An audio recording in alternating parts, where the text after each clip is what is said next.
Apakah semua pasien COVID-19 harus membutuhkan oksigen? Kita langsung berbincang dengan dokter spesialis paru, Dr. Erlina Burhan. Ibu Erlina, selamat malam. Assalamualaikum. Selamat malam. Waalaikumsalam.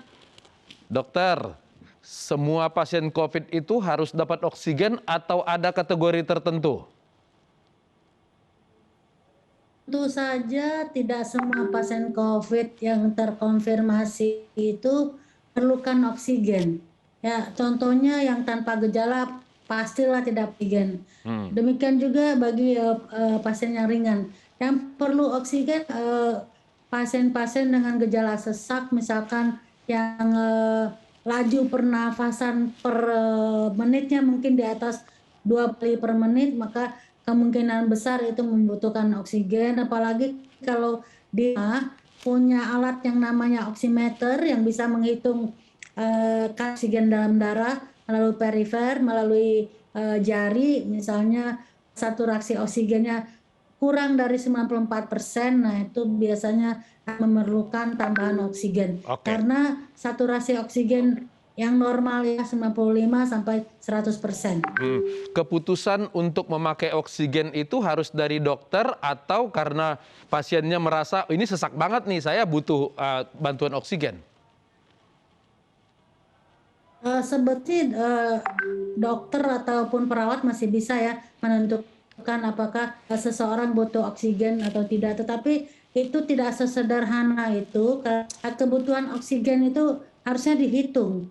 Itu dihitung berdasarkan kalau di rumah sakit akan diambil darahnya untuk betul-betul melihat semua komponen yang berhubungan dengan tekanan oksigen, saturasi, yang lain-lain, sehingga kita bisa menentukan apakah pasien tersebut cukup hanya dengan oksigen yang dimasukkan, ditempelkan selangnya di lubang hidung, perlu oksigen yang harus dimasukkan melalui masker. Iya. Atau yang lebih berat lagi, tentu saja oksigen yang melalui yang disebut sebagai kanal harus kuat atau Ventilator. high flow nasal cannula itu ventilator, masih high flow nasal cannula. Dan kalau sudah memang bawah 90% yang artinya ada ancaman gagal napas, maka membutuhkan oksigen melalui ventilator, dan ini biasanya dilaksanakan di ICU. Oke.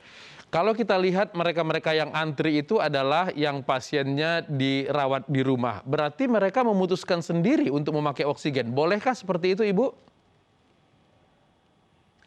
Ya, mestinya kan orang-orang yang sesak, orang pasien-pasien COVID yang sesak itu adalah pasien-pasien yang masuk kategori rawat. Nah, tapi memang kondisinya saat ini sangat dilema, artinya orang-orang yang mestinya dirawat tetapi tidak punya akses ke rumah sakit. Karena memang rumah sakit sudah over capacity, sudah sangat-sangat overload, sehingga tidak bisa lagi menerima pasien. Nah, tentu saja karena kondisi yang demikian, terpaksalah orang-orang yang seharusnya dirawat ini Di rumah. tinggal rumah, dan sebagian mungkin sebetulnya memerlukan oksigen. Makanya bisa dimengerti kenapa kemudian anggota keluarga mencari-cari sendiri oksigen, dibeli begitu ya, karena ini memang kan antara kalau kita ingin mengatakan hidup dan mati anggota keluarga, pastilah segala diusahakan begitu ya. Oke. Kalau orang minum obat tidak berdasarkan ketentuan dokter bisa keracunan obat. Kalau oksigen ini bisa dianggap berlebihan nggak di tubuh seorang pasien? Ya, jadi kalau pemberian oksigen di rumah biasanya dengan kanula hidung biasa ya, dan itu bisa diberikan maksimal paling-paling 5 liter per menit. Kalau cara memberikannya kelebihan, biasanya tidak semuanya masuk ke saluran nafas, tapi sebagian akan terbuang dengan percuma. Jadi memang ini perlu diawasi atau oleh petugas kesehatan. Jadi saya sarankan kepada masyarakat yang terpaksa dalam tanda kutip ya memberikan oksigen di rumah karena memang tidak punya ke rumah sakit, sebaiknya berkoordinasi dengan pelayanan terdekat, mungkin petugas-petugas di puskesmas atau dokter-dokter praktek di klinik mungkin bisa juga melalui medicine sehingga bisa berkonsultasi dengan dokter begitu. Oke, pemakaian oksigen harus tetap sepengetahuan dokter. Ibu Erlina Burhan, terima kasih sudah berbagi di iNews Prime. Selamat malam.